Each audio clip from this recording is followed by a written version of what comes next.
Bismillahirrahmanirrahim. Assalamualaikum warahmatullahi wabarakatuh. Perkenalkan, nama saya Hermanega, NIM 18086138. Tujuan dari pembuatan video ini adalah memenuhi tugas mata kuliah didaktik dan metodik pembelajaran PJOK yang diampu oleh Bapak Der S1 di MKes dan Bapak Muhammad Arnando SPD MPD. Yaitu tugas pertemuan 10 yaitu materi tentang kooperatif dan konstekstual. Materi pertama itu kooperatif. Materi kooperatif adalah suatu proses pembelajaran yang dilakukan secara berkelompok. Yang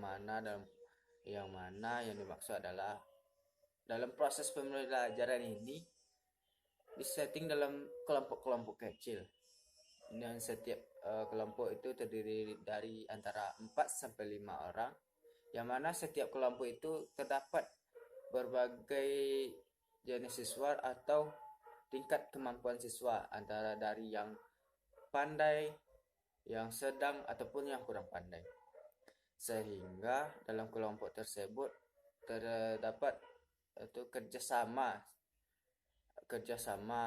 untuk bekerja sama dan menyelesaikan suatu masalah yang diberikan oleh guru. Dan siswa itu diharapkan saling berinteraksi dalam kelompok tersebut. Dalam pembelajaran ini, setiap siswa diharapkan saling berinteraksi dan saling bekerja sama untuk memecahkan materi-materi yang diberikan oleh guru. Jadi dalam pembelajaran kooperatif itu mengutamakan kerjasama antara siswa untuk memecahkan permasalahan. Dan tujuan dari pembelajaran kooperatif ini adalah yang pertama, meningkatkan intelektual dari siswa. Yang dimaksud adalah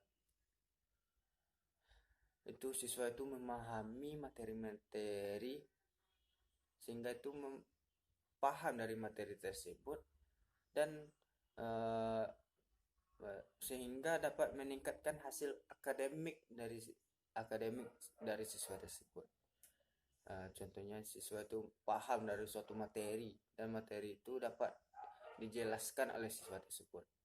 Yang kedua adalah siswa dapat menerima dari berbagainya pendapat dari kelompok tersebut, yang mana setiap siswa itu berbeda-beda mempelajari dari materi berbeda-beda sumber yang dipahami oleh siswa, sehingga terdapatlah perbedaan pendapat. Dan yang ketiga tuh meningkatkan atau mengembangkan keterampilan sosial dari siswa, yang mana maksudnya di sini adalah meningkatkan sosial dari siswa itu sehingga siswa itu dapat berinteraksi dimanapun siswa itu berada dan tidak menghilangkan akal siswa atau siswa canggung di lingkungan yang baru. Dan selanjutnya itu materi yang kedua, yaitu konstekstual atau conceptual teaching and learning.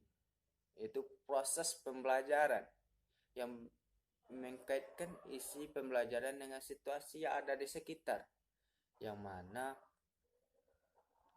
pembelajaran ini berkaitan suatu masa yang pembelajaran ini ada berkaitan dengan permasalahan-permasalahan dan permasalahan tersebut berkaitan dengan yang terjadi di lingkungan sekitar. Dan proses pembelajaran ini diatur oleh gurunya. Bagaimana sang guru mengkaitkan konteks pembelajaran dengan kejadian-kejadian yang ada di sekitar. Contohnya itu contohnya itu penyimpangan yang ada di masyarakat. Contohnya pergaulan bebas. Bagaimana sih penyimpangan itu bisa terjadi? Contoh pertama itu kurangnya perhatian dari orang tua terhadap anaknya, sehingga terhadap anaknya. Dan yang kedua, selainnya itu faktor penyebab terjadinya penyimpangan. Faktornya itu karena orang tua tidak memperhatikan anaknya, sehingga anak tersebut mencari tempat yang dimana membuat anaknya itu senang atau orang-orang yang peduli terhadap dia. Maka yang peduli terhadap dia, maka disitulah anak itu mendapatkan kesenangan. Yang selanjutnya itu, apa sih jalan keluar dari permasalahan itu? Itu kita kembalikan kepada orang tuanya. Bagaimana seorang orang tua eh, memberikan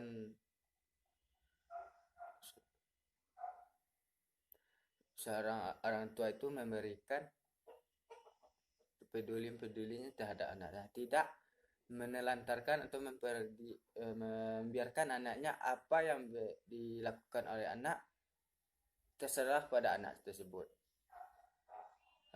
Dan banyak lagi banyak lagi penyimpangan yang ada di masyarakat, dan kita sebagai guru memberikan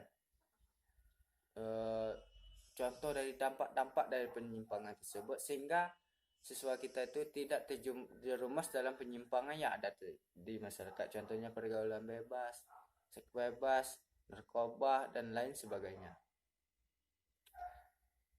Mungkin hanya itu yang dapat saya sampaikan. Saya sudahi dengan wabillahi taufik wal hidayah. Assalamualaikum warahmatullahi wabarakatuh.